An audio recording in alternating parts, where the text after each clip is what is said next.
অধ্যায়।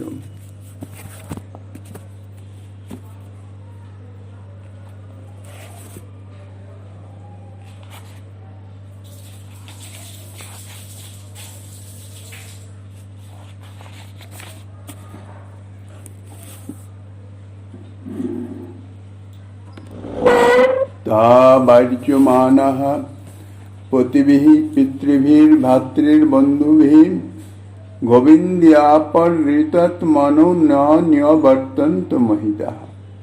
পরমহংস পরিব্রাজকাচার্য কুলমুকুটমণি ছিল সুখদেব গোস্বামী চরণ প্রাপবিষ্ট গঙ্গা তটে দেবর্ষি মহর্ষি রাজর্ষিবৃন্দ পরিবেষ্টিত শিল পরীক্ষিত মহারাজের সভায় যেরূপেতে শ্রীমদ্ ভাগবত কথা কীর্তন করিয়াছিলেন, প্রভুপাদ রাধা বিনোদ গোস্বামী মহোদয় তাহার শ্রী ভাগবতামৃত বর্ষিণীর টিকাতে তাহারই যাহা আস্বাদনী দিয়াছেন, প্রসঙ্গত অধুনা তাহাই আলোচিত হইতেছে। শ্রী শ্রী গোবিন্দের মধুরাতি মধুর রাসলীলা বর্ণন প্রসঙ্গে শ্রী সুখদেব গোস্বামী পাদ শ্রীকৃষ্ণের বংশীনাথ শ্রবণে গোপীগণ আত্মহারা হয়ে যে যেখানে যে অবস্থায় ছিলেন সেখান থেকে সর্বকার্য পরিত্যাগ করে তাহারা সেই বংশীধ্বনি অনুসরণ করে বংশীধ্বনির আকর্ষণে শ্রীকৃষ্ণের চরণ সান্নিধ্যে উপস্থিত হলেন, সেই কথা বর্ণনা করিতেছেন। শ্রীকৃষ্ণের বংশীনাথ শ্রবণে গোপীগণ এমনই আত্মহারা এবং বিবেকহারা হয়ে পড়েছিলেন যে তাহাদের পতি পিতা ভ্রাতা ও বন্ধুগণের শত সহস্র নিষেধ করেও তাহারা তাহাদের গতিরোধ করতে সমর্থ হন নাই। এ সম্বন্ধে ইতিপূর্বে আমরা আস্বাদন করেছি এবং এই ব্রজসুন্দরীগণের ইহারা যে সাধন সিদ্ধা গোপীগণ সে সম্বন্ধ আমরা গতকল্য গোস্বামী পাদের আস্বাদনী আলোচনা করেছি। শ্রীকৃষ্ণ সেবা প্রাপ্তির নিমিত্ত এই সমস্ত সাধন সিদ্ধা গোপীগণ যাহারা প্রাচীনা এবং নবীনা ভেদে দ্বিবিধ বা যৌতুকী এবং অযৌতুকী ভেদে দ্বিবিধ, তাহারা সকলেই শ্রীকৃষ্ণের বংশীনাদের আকর্ষণে সর্বকর্ম পরিত্যাগ করে শ্রীকৃষ্ণের নিকটে উপস্থিত হলেন। জগতের সাধক ভক্তগণের সাধনাবেশ তারতম্য বশত কর্মবন্ধনের তারতম্য দেখা যায়। ঠিক সেই রকম ব্রজের এই যে সকল সাধন সিদ্ধা গোপীগণ যাহারা প্রেমের স্তরের উন্নীত হওয়ার পরে যথাবস্থিত সাধক দেহ ভঙ্গের পরে যোগমায়া তাহাদের শ্রীগোবিন্দের প্রকট লীলায় সেখানে গোপীগর্ভে শ্রীকৃষ্ণ সেবাযোগ্য পার্শ্বদ দেহ প্রদান করে জন্মগ্রহণ করিয়েছিলেন। কিন্তু তাহাদের এই যে প্রেম অর্থাৎ প্রেমের পরবর্তী যে স্তরগুলি সেগুলি তো সকলের সমভাবে উত্তীর্ণ হন নাই। জগতে যেমন সাধকের সাধনের আবেশে অর্থাৎ সাধনার ফলে যেমন ভজন ক্রিয়া, অনর্থ নিবৃত্তি, তারপর নিষ্ঠা, রুচি, আসক্তি, ভাব, তারপরে প্রেম, এই যে স্তরগুলি সকলে তো একভাবে নয়। যে যেরকম সাধনাবেশ যার যেরকম সাধন হয়েছে সে সেই স্তরে অবস্থান করেন, কিন্তু সকলকে প্রেমের স্তরে পৌঁছাতেই হবে। তা সেরকম সাধন সিদ্ধা এই সমস্ত গোপীগণের তাহাদেরও প্রেমের অর্থাৎ প্রকট লীলাতে নিত্য সিদ্ধা সেই ব্রজসুন্দরীগণের গোপীগণের সঙ্গের প্রভাবে তাহারা স্নেহমান, প্রণয়, রাগ, অনুরাগ, ভাব, মহাভাব এতগুলি স্তর তাদের অতিক্রম করে যথাযোগ্য শ্রীকৃষ্ণ সেবার অধিকার লাভ করতে পারে। তার আগে পর্যন্ত তাহাদের কিছু কর্মবন্ধনের আবেশ থাকে। তো সেই সাধন সিদ্ধা গোপীগণেরও এই প্রেম পরিপাকের তারতম্য, অর্থাৎ বিভিন্ন স্তরের উন্নতি হওয়ার জন্যে তাহাদের কর্মবন্ধনেরও তারতম্য ছিল। জগতের সাধক ভক্তগণের কাহারও বা স্ত্রী পুত্র আদি ভরণ পোষণের জন্য অর্থ উপার্জনও করতে হয়, কাহারও বা পৈতৃক কিংবা সঞ্চিত অর্থ থাকায় উপার্জন করতে হয় না ঠিকই, কিন্তু সেই সকল অর্থের রক্ষণাবেক্ষণ তো করতে হয়। কারো বা সে প্রয়োজনও নাই, কিন্তু দেহ অসুস্থ বলে কিছু দৈহিক কর্ম করতে হয়। কারো বা পূজা প্রতিষ্ঠাদির মোহে পড়ে কোনো কর্ম করতে হয়। কাহারও বা সৎকর্মের মোহে পড়ে কোনো মহৎ আড়ম্বরে অর্থাৎ নানাবিধ অনুষ্ঠান আদি ইত্যাদি কার্যে লিপ্ত থাকতে হয়। কাহারও বা সিদ্ধ পুরুষ হয়ে গিয়ে জীবোদ্ধার লীলা অর্থাৎ জীবোদ্ধার কার্যে ব্যস্ত থাকতে হয়। কাহারও বা নামে রুচি জীবে দয়া বৈষ্ণব সেবন এই বাক্যের প্রতিপাদন করতে গিয়ে এক বিরাট আয়োজন করতে হয়। এইভাবে নানাবিধ কর্মের বন্ধনে সাধক ভক্তগণ সাধনানুষ্ঠানের তারতম্যে এই নানাবিধ কর্মের বিভিন্ন রকম বন্ধন দেখা যায় সাধন অনুযায়ী।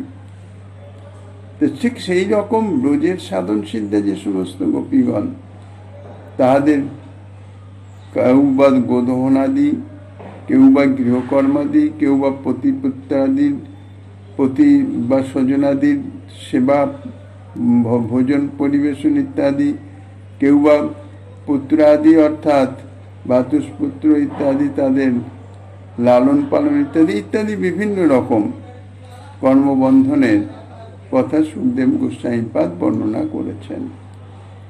তাহা এই সাধন সিদ্ধা গোপীগণের প্রেমের পরিপাক্যতার তারতম্য। ব্রজের কতগুলি সাধন সিদ্ধ গোপীগণ গোদনাদি দীর্ঘ সময়ের সাপেক্ষ এবং ক্লেশসাধ্য কর্মে লিপ্ত থাকতে হয়। কতগুলি গোপীর গোদনাদি করবার কোনো প্রয়োজন ছিল না, অর্থাৎ সে কার্য তাহাদের ছিল না। তাহাদের দাস দাসীগণ তাহারাই সে কার্য করিত, কিন্তু তাহাদের রন্ধনাদি করতে হতো। কতগুলি গোপীর আত্মীয় এবং ভিত্তাদি দ্বারা তাহারা রন্ধনাদি কার্য নির্বাহ করাতো বটে, কিন্তু তাহাদের ভোজ্য পরিবেশন করতে হতো, পর্যবেক্ষণ করে আত্মীয়গণের ভোজন করাতে হতো। কতগুলি গোপীর জ্যেষ্ঠা ভগিনী মাতা কিংবা বয়োজ্যেষ্ঠ সপত্নীগণ তারাই আত্মীয়গণের ভোজন কার্য সমাধা করিয়ে দিতেন, কিন্তু তাহাদের জ্যেষ্ঠা ভগিনী প্রভৃতি তাহাদের যে শিশুগণ তাদের লালন পালন করতে হতো, রক্ষণাবেক্ষণ করতে হতো। কতগুলি গোপীর সে কার্যেরও অপেক্ষা ছিল না, কিন্তু নিজ নিজ পতিগণের প্রীতি বর্ধনের জন্য তাহাদের কিছু কিছু সেবা তো সাক্ষাৎ পরিচর্যাত্মক সেবা তো করতে হতো। কিছু গোপীর তাহাও ছিল না, সে কার্যও ছিল না, কিন্তু তাহারা বয়সে বালিকা এবং খুব ভালোবাসার পাত্র বলে তাহাদের যে শ্বশুর ননদ ইত্যাদি তাহাদের যত্নপূর্বক বহু অনুরোধ করে তাহাদিগকে ভোজনাদি করাতে হতো।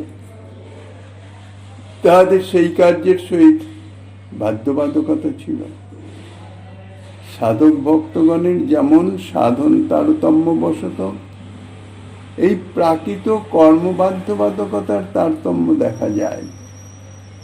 সমস্ত কিছুই যেন এক বিশেষ কোন যোগ সূত্রে নিহিত আছে, বিশেষ কারো ইঙ্গিতে তাহা পরিচালিত হচ্ছে। সেই রূপেই সাধন সিদ্ধা গোপীগণেরও প্রেম পরিপাকের তারতম্য বশত এই রকম স্বজাতি ধর্ম গৃহকর্ম প্রভৃতি বিভিন্ন ভিন্ন ভিন্ন কর্মের তাহাদের বাধ্যবাধকতা ছিল। তাদের শ্রীকৃষ্ণ সেবা প্রাপ্তির প্রবল উৎকণ্ঠা ছিল, কিন্তু শ্রীকৃষ্ণ সেবা প্রাপ্তি হচ্ছিল না। এখন প্রাপ্তি না হওয়ার জন্য তাহাদের উৎকণ্ঠা উত্তরোত্তর বর্ধিত হতে থাকলো। এখন এই উৎকণ্ঠা যখন এই সমস্ত উৎকণ্ঠায় এত বর্ধিত হয়ে গেল যে তাহাদের এই সমস্ত কর্মবন্ধন ধীরে ধীরে ধীরে ধীরে তাহাদের এই যে কৃষ্ণ সেবার উৎকণ্ঠা তাহারই প্রভাবে তাহা শিথিল হতে থাকলো। তখন ওই যমুনা তীরে মোহন বংশীর ধ্বনি হলো, মোহন বংশী বাজল, এবং তাহারা সর্বকর্ম পরিত্যাগ করে শ্রীকৃষ্ণ সেবা প্রাপ্তির লালসায় ধাবিত হলেন।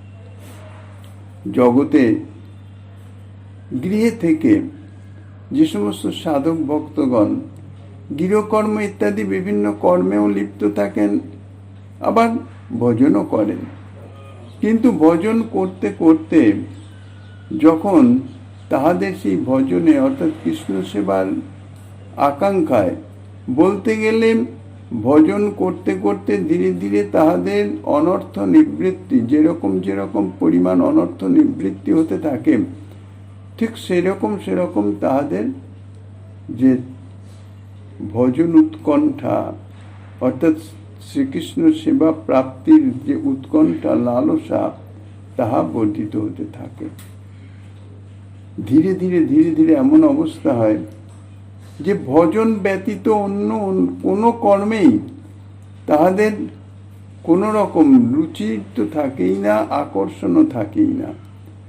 তবে করতে হয় তাই করছে, কিন্তু ধীরে ধীরে তাতেও অন্তরে বিরক্তি বোধ আসে, অর্থাৎ ভার বোধ হয়। সাধন অর্থাৎ শ্রীকৃষ্ণ সেবা ভজন বা ইত্যাদি ভজন সম্বন্ধীয় শ্রীকৃষ্ণ সম্বন্ধীয় কর্ম ব্যতীত অন্য যে কোনো কর্ম এত বিরক্তি সম্পন্ন হয়, ভারবোধ হয়, যা অনুভব বেদ্য। সকলে অনুভব করতে পারবে না, বুঝতে পারবে না। এটি যার যার অনুভবের বিষয়। যে যে অবস্থায় অবস্থিত আছেন সেই অবস্থার সমস্ত কিছু তাহারা অনুভব করতে পারেন, কিন্তু তার তারতম্য হলে তাহাদের সেটি অনুভবে আসবে না। তো জগতের সাধক ভক্তগণের এইরকম সাধন করতে করতে ধীরে ধীরে ধীরে ধীরে এই সমস্ত গৃহকর্ম আদি যা কিছু তা অত্যন্ত ভারবোধ হয়, অত্যন্ত বিরক্তিকর হয়, কষ্টকর হয়, কিন্তু করতে বাধ্য হয় হয়তো, কিন্তু অতীব কষ্ট এবং একটা মর্মদাহ জ্বালা অন্তরে অনুভব হয়। তখন শ্রীকৃষ্ণের কৃপায় সেই সর্ববিধ কর্মের অবসান হয়ে যায়। তখন সেই সাধক কোনো কিছুর অপেক্ষা না করে গৃহ ত্যাগ করে, ঘর সংসার ত্যাগ করে ভজনের উদ্দেশ্যে বেরিয়ে পড়েন। কিন্তু তার আগে অর্থাৎ শ্রীকৃষ্ণ কৃপা প্রাপ্তির পূর্ব পর্যন্ত তাহাদের যতই বিরক্তি বোধ হোক না কেন, তারা সংসার ত্যাগ করে বেরোতে পারেন না। এই সমস্ত কর্মবাধ্যকতা অর্থাৎ কর্মে তাহাদের আকর্ষণ করে রাখে নানাভাবে। ভক্তের ভজন অবস্থার সাধনাবেশের তারতম্য অনুসারে বিভিন্নভাবে তাদের আবদ্ধ থাকতে হয়। কিন্তু যখন উৎকণ্ঠা চরমে পৌঁছায়, গৃহকার্য ইত্যাদি সংসারের সম্বন্ধে বা সাংসারিক লোকের সম্বন্ধে এমন বিরক্ত উৎপন্ন হয়, বিরক্তি হয়, অন্তর্দাহ হয়, জ্বালা হয়, শুধুমাত্র শ্রীকৃষ্ণ সেবাই তাহাদের একমাত্র হার্দ বিষয় হয়, এবং নিরন্তর শ্রীকৃষ্ণ চরণে প্রার্থনা নিবেদন করতে থাকে। তখন শ্রীকৃষ্ণ কৃপায় তাদের সেই সমস্ত কর্মবন্ধন ছুটে যায় এবং তারা ঘর সংসার ত্যাগ করে বেরিয়ে পড়ে এবং নিরন্তর সাধন অনুষ্ঠান করে শ্রীকৃষ্ণ চরণে প্রেম লাভ করে কৃতার্থ হন। শ্রীপাদ সনাতন গোস্বামী, শ্রীপাদ রূপ গোস্বামী, শ্রীপাদ রঘুনাথ দাস গোস্বামী প্রভৃতি শ্রীমন মহাপ্রভুর যে নিত্য পার্শ্বদগণ, তাঁরা যখন শ্রীমন মহাপ্রভুর সঙ্গে এই জগতে অবতীর্ণ হলেন। এই জগতের সাধনবিহীন জীবগণকে সাধন শিক্ষা দেওয়ার জন্যে তাহারা নিত্য পার্ষদ হয়েও তাহারা কিন্তু সাধারণ জাগতিক জীবের মতন তাহারা সাধন অনুষ্ঠানে রত হয়েছিলেন। জগতের জীবগণকে সাধন শিক্ষা দেওয়ার জন্য যে কিভাবে সাধন করতে হয় এবং তাহাদের যথাযোগ্য রাজকার্যাদিও করতে হতো। কিন্তু পরিশেষে কি অবস্থা হলো? রূপ গোস্বামীপাদ, সনাতন গোস্বামীপাদ, তারা তো বিশাল রাজ কর্মচারীর উচ্চ পদে অধিষ্ঠিত ছিলেন, মানে রাজার সমতুল তাহাদের প্রভাব, বৈভব ইত্যাদি ধনরত্ন সব ছিল। রঘুনাথ দাস গোস্বামীপাদ তাঁরও তাদৃশ অবস্থা, কিন্তু তবুও সাধন অনুষ্ঠান করতে হতো, অর্থাৎ ঘর সংসার ছেড়ে দিয়ে। যখন এনাদের কোনো প্রয়োজন নাই, এনার নিত্য পার্ষদ, কিন্তু তবু জগতের জীবকে ক্রমটা বা অবস্থাটা শিক্ষা দেওয়ার জন্য ঠিক সেই ভূমিকা তাঁরা পালন করেছিলেন, নির্বাহ করেছিলেন। রূপ গোস্বামী, সনাতন গোস্বামীপাদ তাঁরা রাজকার্য করতেন বটেন, কিন্তু গৃহে তাঁরা সম্পূর্ণভাবে ভগবত ভজন অর্থাৎ পাঠ কীর্তন ইত্যাদি এই সমস্ত অনুষ্ঠানেই রত থাকতেন। কিন্তু তবু রাজকর্মচারী, তার প্রভাব বৈভব ইত্যাদি ছিল।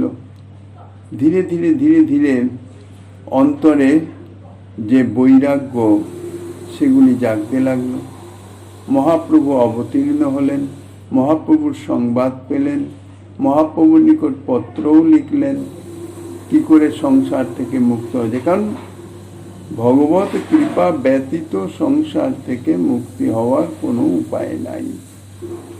তারপর মহাপ্রভু যখন তাঁদের সাক্ষাৎ কৃপা করবার জন্য রামকেলি গ্রামে গিয়ে উপস্থিত হলেন বৃন্দাবন যাত্রার ছল করে, তখন একান্তে মহাপ্রভুর চরণে শরণাগত হলেন, মহাপ্রভুর বিশেষ কৃপা পেলেন। তারপর তাঁরা রূপ গোস্বামীপাদ তো বেরিয়ে পড়লেন, সনাতন গোস্বামীপাদ বিশেষ রাজমন্ত্রী সনাতন, কাজেই তিনি চট করে বেরোতে পারলেন না, বাদশাহ তাকে বন্দি করে ফেললেন, বন্দি করে রেখে গেলেন। বন্দি অবস্থা থেকে তিনি যাই হোক উৎকোচ দিয়ে যেভাবে হোক সেখান থেকে তিনি ছুটে গেলেন। তারপরে যে কি তীব্র বৈরাগ্য সাধন, এটি হচ্ছে মুখ্যত আদর্শ। শেষমেশ যখন প্রভুর কৃপা প্রাপ্ত হয়ে প্রভুর শিক্ষায় শিক্ষিত হয়ে সনাতন শিক্ষা, রূপ শিক্ষা ইত্যাদি প্রভু বারাণসীতে তাদের বা প্রয়াগে শিক্ষা প্রদান করে বৃন্দাবন পাঠিয়ে দিয়েছিলেন, তখন তাহাদের কি অবস্থা? 7.5 প্রহর যায় ভক্তির সাধনে, চারিদণ্ড বিশ্রাম তাও নহে কোনো দিনে। 8 প্রহর সারাদিন রাত্রি মিলে 24 ঘন্টা, তার 7.5 প্রহর এই ভক্তির সাধনে, অর্থাৎ ভগবত সম্বন্ধীয় কোনো না কোনো কাজে তারা রত থাকতেন। চারিদণ্ড মোটে বিশ্রাম, 60 দণ্ডের দিন রাত্রি, তার মধ্যে মোটে 4 দণ্ড বিশ্রাম, তাও কোনোদিন হতো না। এই ভক্তির কার্যে সেটাও অতিবাহিত হয়ে যেত। এইভাবে নিরন্তর তাহাদেরও সাধনানুষ্ঠান নিষ্ঠা প্রকাশ করতে হয়েছিল জীব শিক্ষার্থে। তাই তাঁদের এই যে সাধন অনুষ্ঠান, সাধন আবেশ,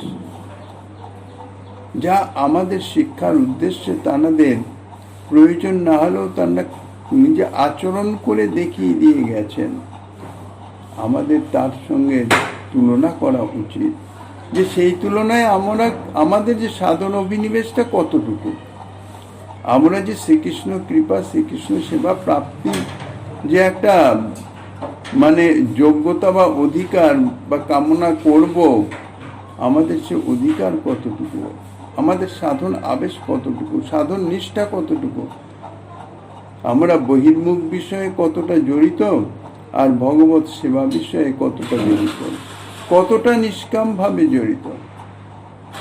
অতএব দেখা যাচ্ছে যে সাধক ভক্তগণের সাধনা বিনিবেশ বর্ধিত হলে তখন ধীরে ধীরে শ্রীকৃষ্ণ কৃপায় তাদের সাধন অনুষ্ঠান ব্যতীত অন্য সর্ববিধ কর্মেরই অবসান হয়ে যায়। কিন্তু এই সাধনাবেশ যদি বর্ধিত না হয়, তাহলে শ্রীকৃষ্ণ তো কৃপা করিতেছেন সদা সর্বদাই, কিন্তু সেই কৃপা লাভ তাহাদের ভাগ্য হয় না। সেই কৃপা প্রাপ্ত হলেও তাহার কার্যে পরিণত হয় না, তাহারা সেটিকে কার্যে লাগাতে পারেন না।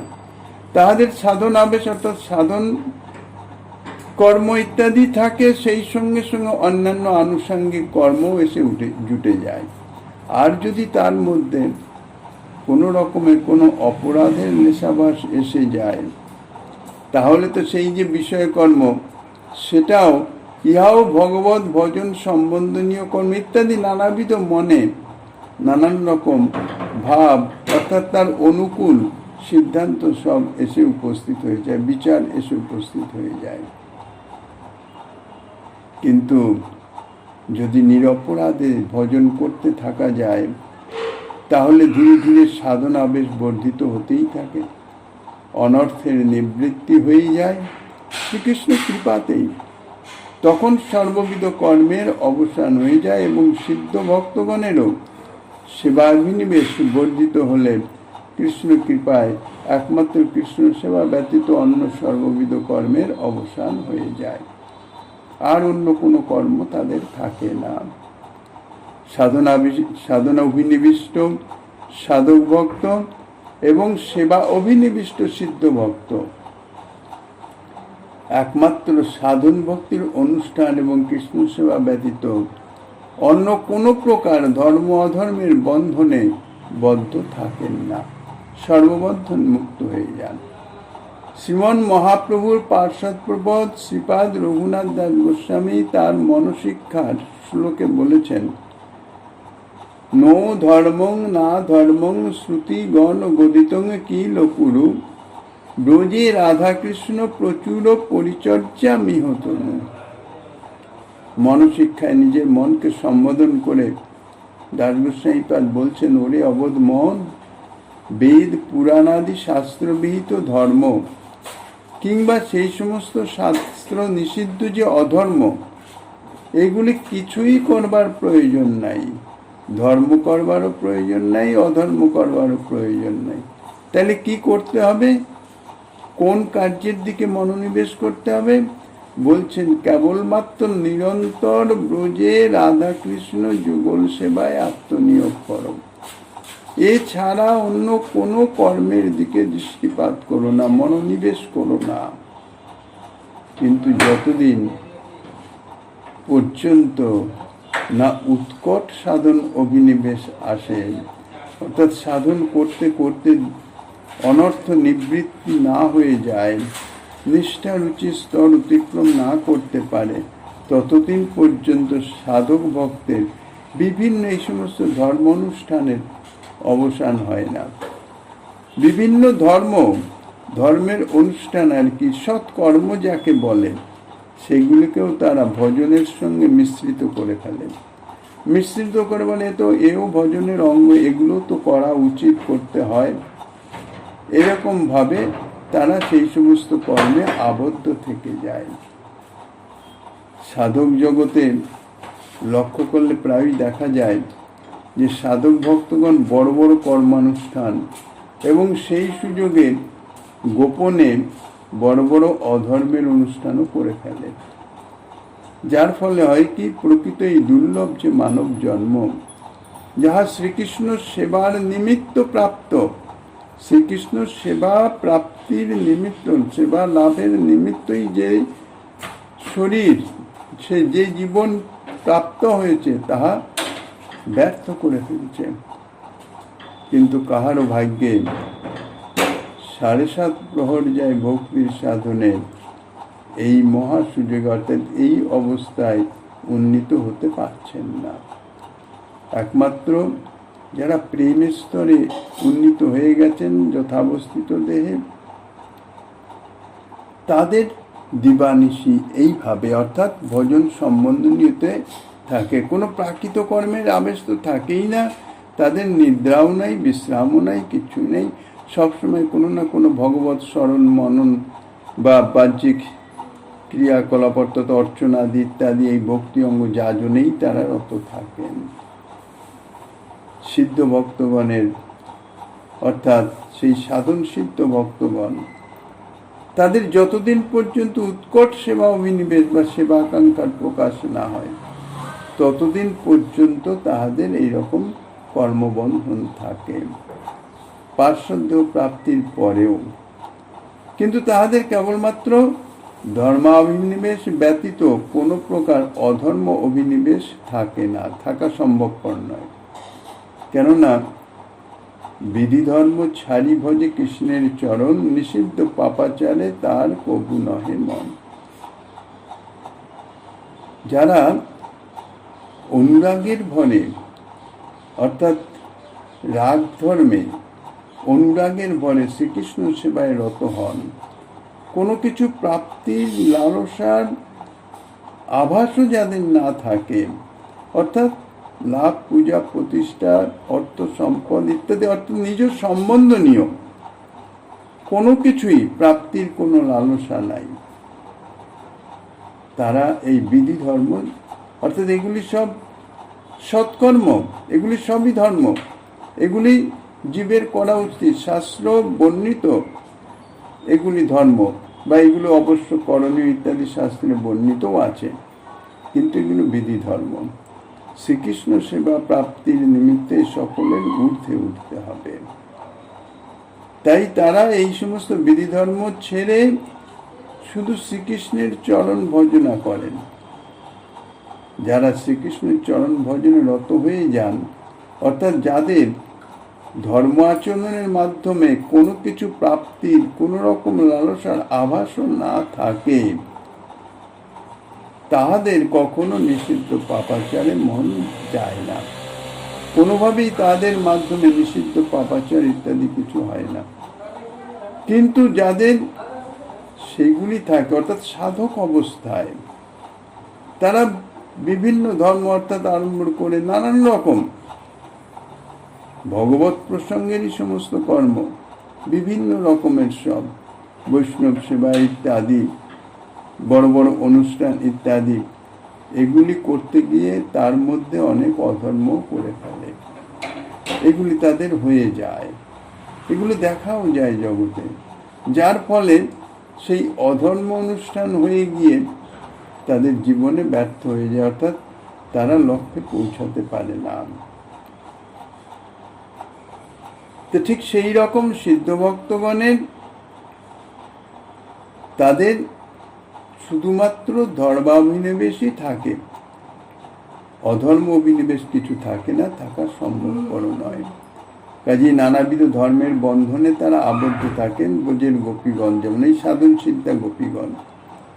তারপর তাহারা তাহাদের যে সেবা আকাঙ্ক্ষা তাহা যখন ধীরে ধীরে ধীরে ধীরে বলবতী হতে থাকে, তাহারা সেবা প্রাপ্তির জন্য অত্যন্ত ব্যাকুল হয়ে ওঠেন, তখন শ্রীকৃষ্ণ কৃপায় বংশীনাদের আকর্ষণে তাহাদের সেই সমস্ত যেগুলি বন্ধন আবেশ ছিল, সেই সব ধর্মের বন্ধন সব ছিন্ন হয়ে যায় এবং এই পূর্বোক্ত সাধন সিদ্ধা গোপীগণের যেমন গৃহকর্ম, শিশু পালন, প্রতিসেবন, স্বজন ভোজন ইত্যাদি যে নানাবিধ কর্ম, এগুলি সব ধর্মের বন্ধন, সেইগুলি সমস্ত তাদের ছুটে যায়। তাদের সেবাকাঙ্ক্ষা বলবতী হলে শ্রীকৃষ্ণের অপার কৃপায় তাহাদের সে সকল বন্ধ ছিন্ন হয়ে গেল এবং তাহারা শ্রীকৃষ্ণের বংশীনাদ শুনে শ্রীকৃষ্ণের নিকট গমন করলেন।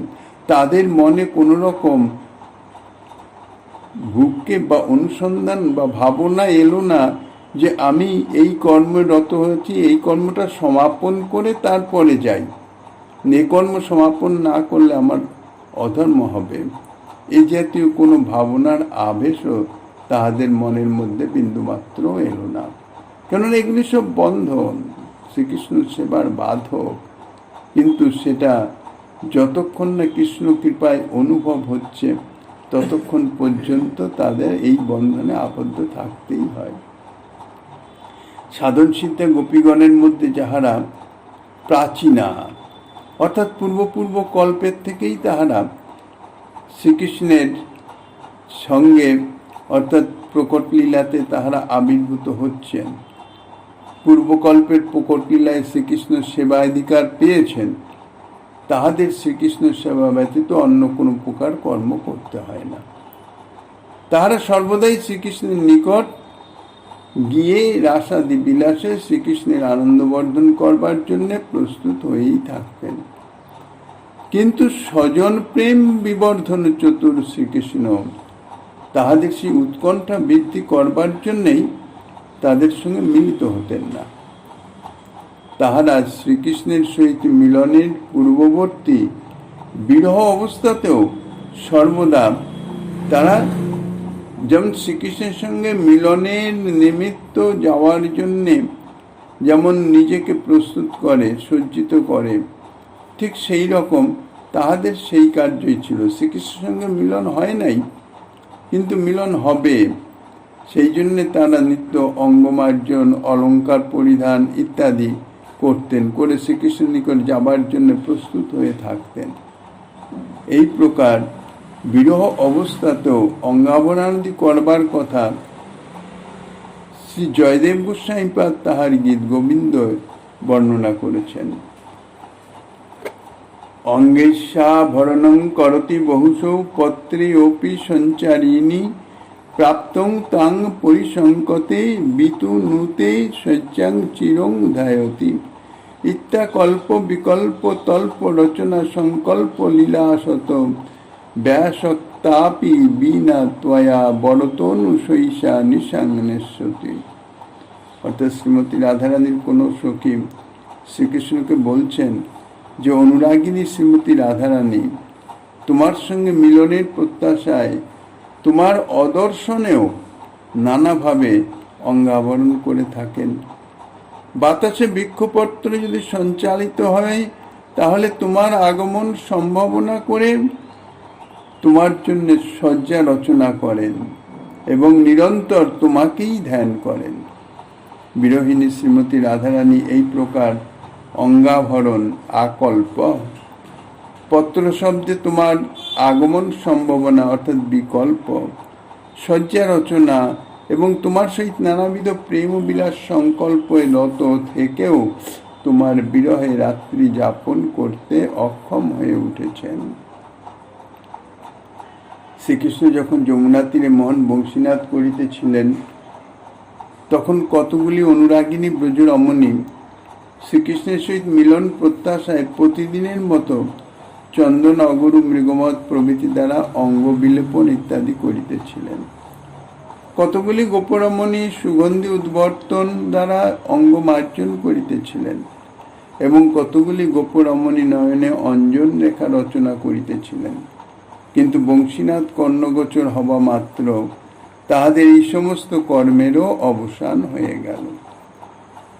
তাহাদের যিনি যে অবস্থায় ছিলেন, তিনি সেই অবস্থায় যমুনাতীর অভিমুখে ধাবমান হলেন। যাহারা অঙ্গে চন্দনাদি লেপন করিতেছিলেন, তাহাদের কোনো অঙ্গে চন্দন লেপন করা হয়েছে, কোনো অঙ্গে বা বাকি আছে। এই অবস্থায় বাম করে চন্দনাদির পাত্র নিয়েই উন্মাদিনীর মতো শ্রীকৃষ্ণের নিকটে উপস্থিত হলেন। যাহারা অঙ্গমার্জন করিতেছিলেন, তাহারা অঙ্গমার্জন সম্পন্ন না হতেই অর্ধমার্জিত অঙ্গে শ্রীকৃষ্ণের নিকট উপস্থিত হলেন।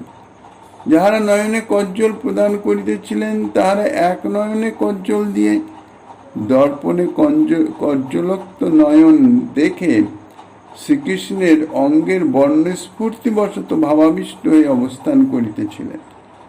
কেউ বা এক নয়নে কজ্জল লেখাপাত করে আর এক নয়নে পড়বার জন্য প্রস্তুত হতেছিলেন।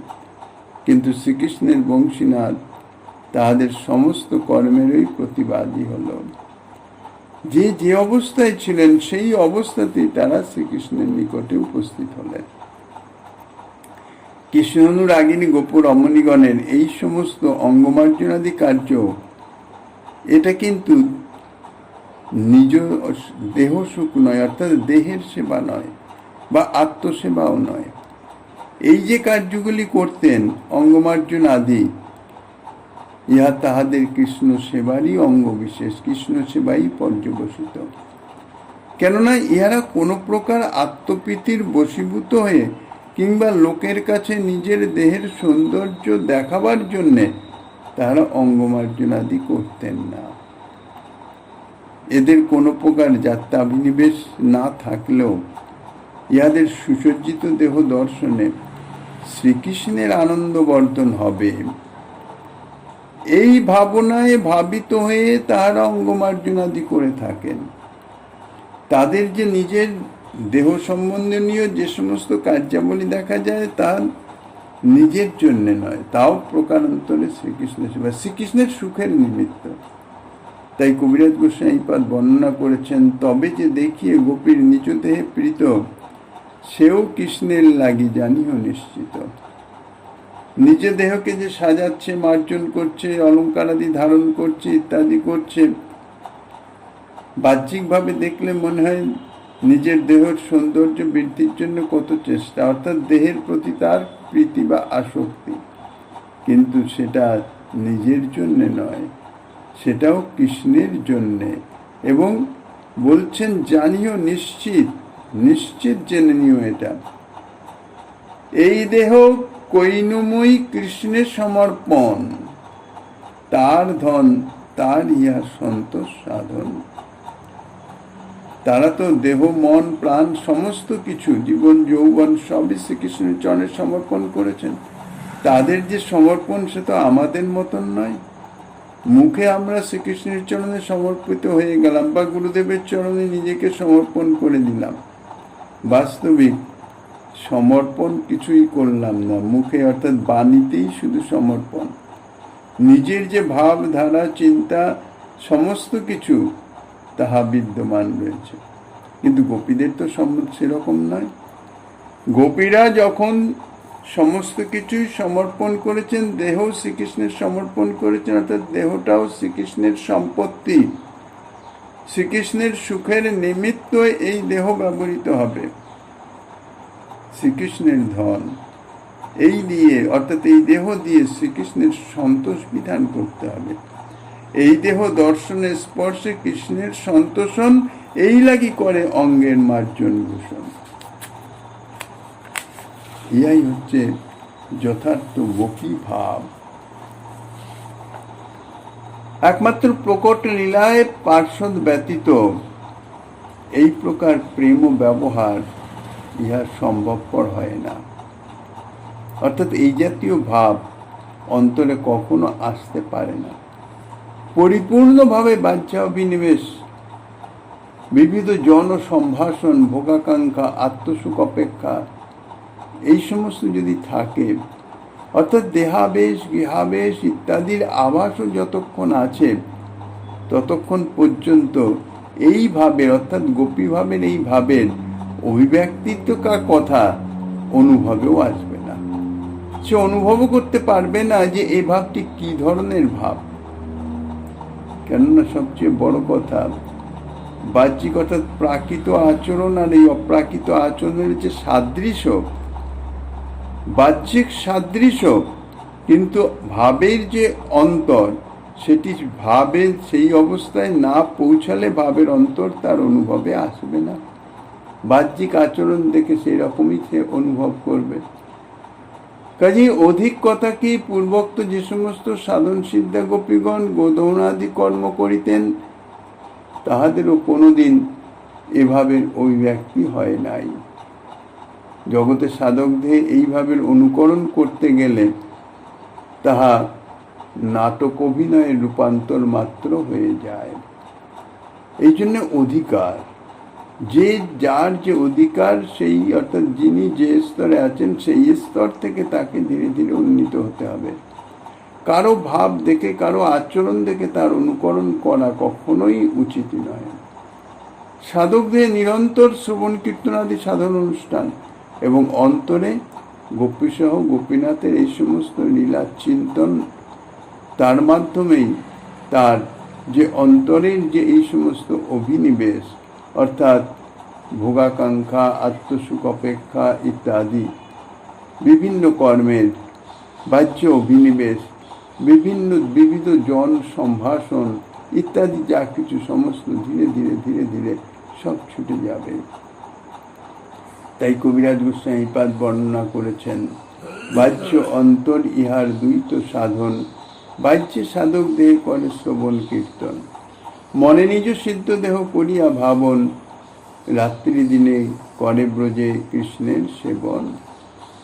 শ্রীমন মহাপ্রভুর প্রচারিত আচরিত এই যে ভজন ক্রম, ভজনের যে নির্দেশ, সেটি যদি কেউ ঠিক মতো পালন করতে পারেন, বিশেষ করে নিরপরাধে, কেননা অপরাধের আভাস এসে গেলেই কিন্তু কিভাবে যে মনের প্রবৃত্তি ভাবনার পরিবর্তন হয়ে যায় তাহা সে অনুভবে আনতে পারবে না, অনুভব হবে না। ধীরে ধীরে ধীরে ধীরে তার ভজন বিচ্যুতি হতে থাকবে, অর্থাৎ সেই লাভ পূজা প্রতিষ্ঠা বা অন্যত্র মন বুদ্ধি ইত্যাদি তাহা ধীরে ধীরে চলে যাবে। যথার্থ তার যে ভজনের অগ্রগতি সেটি স্থগিত হয়ে যাবে। শ্রীকৃষ্ণের বংশীনাদ শ্রবণে কতগুলি গোপীর এক অভাবনীয় ভাবের আবির্ভাব হল। তাহাদের নিজ অঙ্গ প্রত্যঙ্গের ধারণা পর্যন্ত বংশীনাদে বিলুপ্ত হয়ে গেল। ব্যত্যস্ত বস্ত্রাভরণ কাশ্চিৎ কৃষ্ণান্তিকং যজু, সুখদেব গোস্বামীপাদ বর্ণনা করছেন। বংশীনাথ শ্রবণে তাহাদের বংশীধারের নিকট যাবার জন্য এমনই আবেগ উপস্থিত হলো যে তারা বস্ত্র অলঙ্কার প্রভৃতি পরিধান করতে গিয়ে কোন অঙ্গের বস্ত্র কোন অঙ্গে ধারণ করবেন বা কোন অঙ্গের আভরণ কোন অঙ্গে ধারণ করলেন তা কিছুই বুঝতে পারলেন না। তাহারা উত্তরীয় বসনকে অন্তরীয়, অন্তরীয় বসনকে উত্তরীয় করে বসলেন। নয়নের কজ্জল চরণে দিলেন, চরণের আলতা নয়নে দিলেন, গলার হার কোটিতে, কোটির কিঙ্কিনি গলদেশে, এইভাবে সমস্ত বিপর্যস্ত নিজের অঙ্গ প্রত্যঙ্গাদি পর্যন্ত তারা ভুলে গেলেন এবং সেই ভাবাবিষ্ট অবস্থাতে শ্রীকৃষ্ণের সকাশে গমন করলেন। বৈষ্ণব পদাবলিতে কৃষ্ণ অনুরাগিনী শ্রীমতী রাধারানী এই ভাব বর্ণনা করেছেন। রাই সাজে বাঁশি বাজে, না পড়িল উল, কি করিতে কি না করে সব হইল ভুল। মুকুরে আচরে রাই বাঁধে কেশভার, পায়ে বাঁধে ফুলের মালা, না করে বিচার। করেতে নুপুর পরে জঙ্ঘে পরে তার, গলাতে কিঙ্কিনি পরে কোটি তটে হার। চরণে কাজল পরে নয়নে আলতা, হিয়ার উপরে পরে বঙ্করাজ পাতা। শ্রবণে করয়ে রাই কেশর সাজনা, বেসর সাজনা, নাসার উপরে করে বেনির রচনা। বংশী বদনে কহে জাং বলিহারি, শ্যাম অনুরাগের বালাই লয়ে মরি। এ সম্বন্ধে গোস্বামীপাদ আরও যাহা কিছু আস্বাদনী দিচ্ছেন, শ্রীমন মহাপ্রভু শ্রী গিরিধারী লালের কৃপা হলে আগামী দিন আস্বাদনের বাসনা রেখে